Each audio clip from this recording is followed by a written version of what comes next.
Guys नमस्ते। तो आज हम पढ़ने वाले the registration act 1908। Registration act में हम पढ़ेंगे कि किसी पर्सन का किसी प्रॉपर्टी को खरीदने, बेचने, उसका विल बनाने में, उसको गिफ्ट करने में किस प्रकार का इंटरेस्ट रहता है और क्या क्या उसका प्रोसेस रहता है, वो सारा का सारा हम रजिस्ट्रेशन एक्ट के अंदर पढ़ेंगे। ठीक है ना। अगर बात करते हैं कि ये कहाँ से आया, ये एक्ट जो हमारा ट्रांसफर ऑफ प्रॉपर्टी एक्ट है उसके थ्रू हमारा द रजिस्ट्रेशन एक्ट 1908 बना। अगर बात करें रजिस्ट्रेशन एक्ट की, तो हम रजिस्ट्रेशन एक्ट को स्टैंप एक्ट के साथ पढ़ सकते हैं, इनकी कंबाइन स्टडी कर सकते हैं।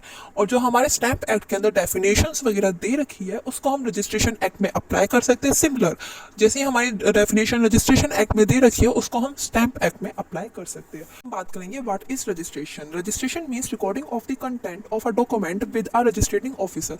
जब भी किसी प्रॉपर्टी का सेल होता है या फिर उसको बाय होता है, उसका सारा जो प्रोसेस होता है उसका रिकॉर्ड बना के रखना कि इस साल में ये प्रॉपर्टी इसको बेची गई है, फिर उसके बाद इसको बेची गई है, ये सारा की सारा प्रोसेस का रिकॉर्ड बना के रखना, उसको रजिस्ट्रेशन कहते हैं। अगर रिकॉर्ड की बात करें, जो हमारा रिकॉर्ड होता है उसमें कॉपीज लगाई जाती है उस प्रॉपर्टी के पेपर्स की।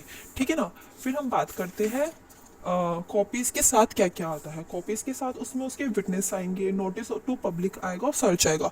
देखिए, आप किसी को आप अपनी प्रॉपर्टी किसी को बेच रहे हैं तो भाई विटनेस की नीड पड़ेगी, नोटिस टू पब्लिक की नीड है। नोटिस टू पब्लिक बेसिकली ये है कि आप जिसको प्रॉपर्टी बेच रहे हो उसको पता होना चाहिए, आपको पता होना चाहिए, आपके जान पहचान को, मतलब जान पहचान मतलब जो जिस एरिया में वो प्रॉपर्टी, उसके आसपास के एरिया को पता, लोगों को पता होना चाहिए कि भाई जो ये प्रॉपर्टी है अब वो किसी और को सेल हो गई है बेसिकली।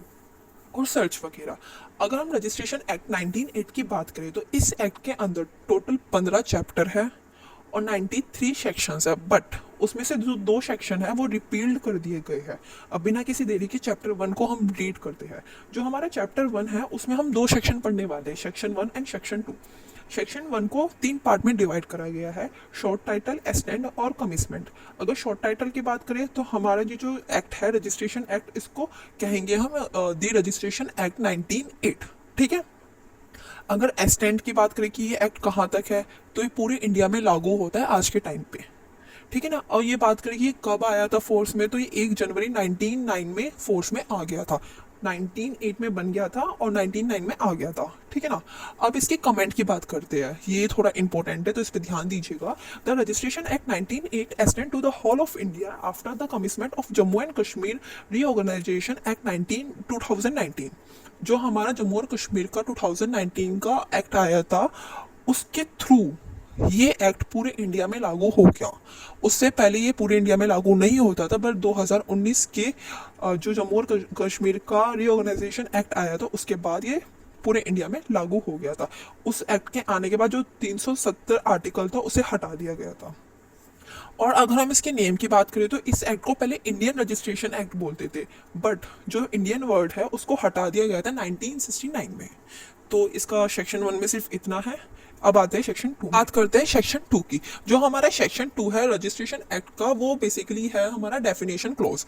इस क्लोज में हम 10 अलग अलग वर्ड्स की डेफिनेशन जानेंगे।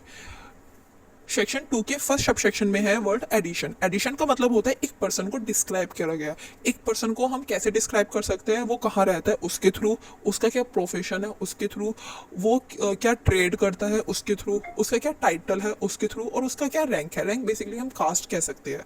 और अगर इंडिया का पर्सन है तो उसके माता और उसके पिता के नाम के थ्रू भी हम एक पर्सन को पहचान सकते हैं। लाइक आप कोई प्रॉपर्टी बेचते हैं ना, तो उस प्रॉपर्टी में सब कुछ इन्फॉर्मेशन रहती है कि आप कहाँ के रहने वाले हो, प्रॉपर्टी कहाँ की है, आपका नाम क्या है, और क्या कहते हैं आपने कितने में बेचा, ये सारी की सारी चीजें पर्सन में डिस्क्राइब करी गई है। बात करने वाले हैं हम सेक्शन 2 के सब सेक्शन 2 की। सब सेक्शन 2 में हम पढ़ेंगे बुक्स के बारे में। जो हमारे एक रजिस्ट्रार है वो 5 बुक्स को मेंटेन करके रखता है, जिनके बारे में डिटेल में तो हम पढ़ेंगे आगे, बट शॉर्ट में हम अभी कवर अप कर लेते हैं। बुक नंबर 1 रिलेट करता है हमारा इमूवेबल प्रॉपर्टी से। बुक नंबर 2 हमारा रिलेट करता है वो सारी प्रॉपर्टी से जिनका रजिस्ट्रेशन ही कराने को मना कर दिया गया है। बुक नंबर 3 हमारा रिलेट करता है विल वगैरह से। बुक नंबर 4 हमारा रिलेट करता है मिसलेनियस रजिस्ट्रेशन से। और बुक नंबर 5 हमारा रिलेट करता है डिपॉजिट ऑफ विल।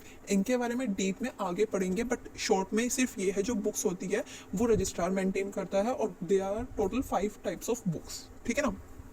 सेक्शन 2 के सब सेक्शन 3 में आता है डिस्ट्रिक्ट एंड सब डिस्ट्रिक्ट। आप इसके बारे में खुद पढ़िएगा, अगर आपको समझ नहीं आते तो मैं बता दूंगा, बहुत इजी लैंग्वेज में लिखा गया है।